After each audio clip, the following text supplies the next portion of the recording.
അയ്യോ അയ്യോ ആ നീയാ രാത്രിയായിട്ട് നല്ല ബഹളമായിരുന്നു. എന്തിനാണ് എന്തോ ഗ്ലാസ്സൊക്കെ താഴെ ഇട്ട് കണ്ട കണ്ട. ഇപ്പോഴത്തെ പ്രേതങ്ങളെ ഹൈടെക്കായി കണ്ട. ഒച്ച കേൾക്കണേ എന്താന്നറിഞ്ഞൂടാ. ബാ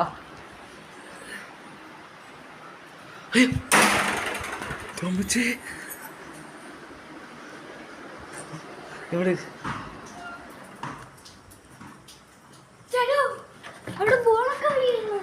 അയ്യോ എന്തിനാന്ന് അറിഞ്ഞൂടാ. നമുക്ക് പോയി നോക്കാം അല്ലേ? കൂടെ ഉണ്ടാവണേ.